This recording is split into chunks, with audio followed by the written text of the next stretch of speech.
મેં હમણાં જ ઘણા બધા લોકોને પૂછ્યું કે એક ઇલેક્ટ્રિક કાર ખરીદવી કે ના ખરીદવી. ઘણા બધા એવા પણ લોકો હતા એમાંથી કે જેની પાસે પોતાની પેટ્રોલ કે ડીઝલ કાર છે કે બાઇક છે.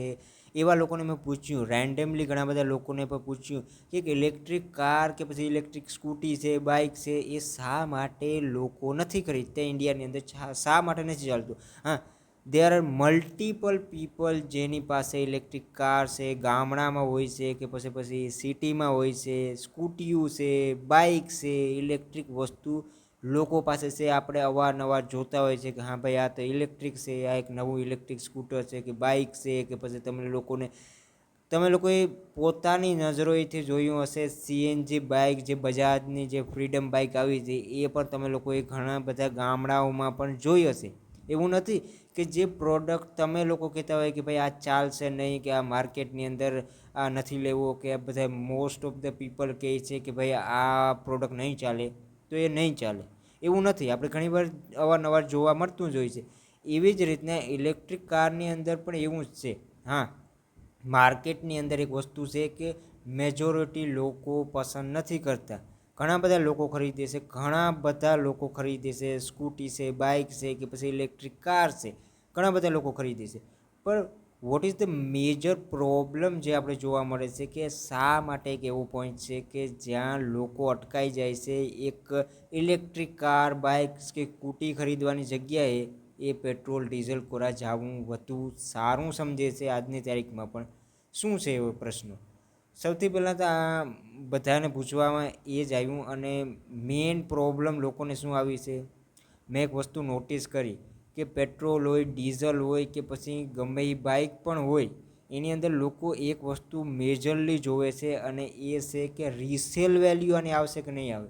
એક નવી કાર ખરીદતી વખતે એક વ્યક્તિ ગુજરાતી હોય કે ઇન્ડિયન હોય, એનો માઇન્ડસેટ એ જ હોય છે કે આ કાર પાછી મારે વેચવી હોય તો માર્કેટની અંદર સહેલાઈથી વેચાઈ જશે કે નહીં વેચાય.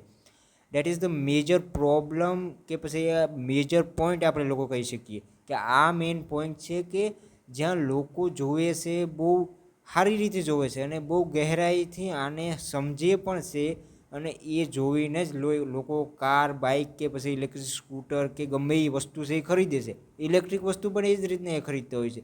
એ પહેલાં જોવે છે કે આ વસ્તુ માર્કેટમાં પાછી વેચાઈ જાય કે નહીં વેચાય. માની લો કે તમારી પાસે એક નવી તમે સ્વિફ્ટ ખરીદી છે, તો સ્વિફ્ટ આરામથી માર્કેટની અંદર વેચાઈ જાય કે પછી મારુતિની ગમે એ કાર છે, અલ્ટો છે, એ પણ આરામથી વેચાઈ જવાની છે. તમે લોકો ક્રેટા વગેરે એ તમે લોકો લઈ શકો છો, એ પણ માર્કેટની અંદર સહેલાઈથી વેચાઈ જશે. પાછી તમારે રિસેલ વેલ્યુમાં તમારે જો વેચવી હોય તો સારી કિંમત પણ આવી જશે અને એ વેચાઈ પણ કંઈ કાં જશે. મેઇન પ્રોબ્લેમ આ જ છે. મેં બધા લોકોને પૂછ્યું ત્યારે ખબર પડી કે ઈવી બાઇક છે, સ્કૂટી છે કે કાર છે, એની વેલ્યુ આવતી જ નથી. જે માર્કેટની અંદર તમે લોકો જુઓ, ખાલી ઇન્ડિયાની અંદર નહીં, ગુજરાતની અંદર નહીં, આખી દુનિયાની અંદર જે ઈવી માર્કેટ છે ને એ બહુ ઓછો જોવા મળે છે. જે ઓલ્ડ કાર જે તમે પછી રિસેલ વેલ્યુ જે એની કાઢો ત્યારે બહુ ઓછી કિંમત આવે છે, બહુ જ ઓછી કિંમત આવે છે. કેમ કે એક ઈવી કારની અંદર મેઇન બેટરીની સૌથી વધારે એની કિંમત હોય છે. બાકી બધું તો તમે લોકો એ જોઈ જ શકો છો, એ તો એની કન્ડિશનની હિસાબે લોકો ખરીદે છે. પણ મેજર પ્રોબ્લેમ એ છે કે બેટરી તમે લોકો જુઓ તો જેટલી કાર ચાલવાની છે એટલી ડિગ્રેડ જ થવાની છે, બેટરી ઓછી જ થવાની છે, વધવાની નથી. એક મેન રીઝન છે અને મેન પ્રોબ્લેમ પણ એ જ છે લોકોનું. અને લોકો માટે એકદમ ઈવી સ્ટેશન નથી, કંઈ એવો ઇન્ફ્રાસ્ટ્રક્ચર નથી, કે પછી માર્કેટ જ એનો નથી.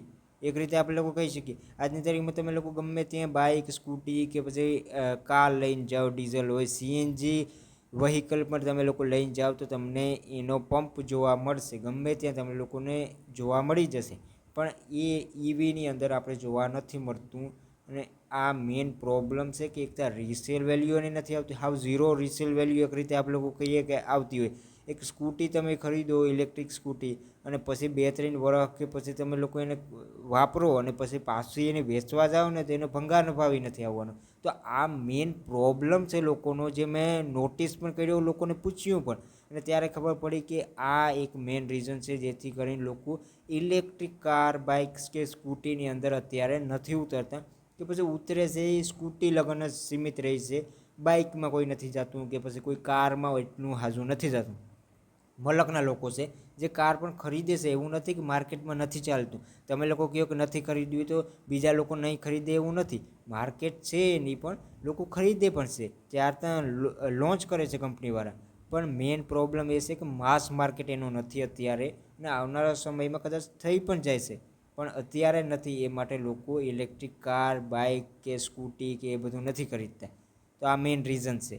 તો તમારું શું કહેવાનું છે આની અંદર? તમે લોકો કોમેન્ટ કરીને મને જણાવી શકો છો. આવા જ નવા વિડીયો જોવા માટે ચેનલને સબસ્ક્રાઈબ કરી લો. ગુજરાતીની અંદર આપણે લોકો આવા જ વિડીયો બનાવતા રહીએ. કાર, બાઇક અને આ બધું ઇલેક્ટ્રિક ને બધું આપણે લોકો અહીં ડિસ્કસ કરતા હોય છે.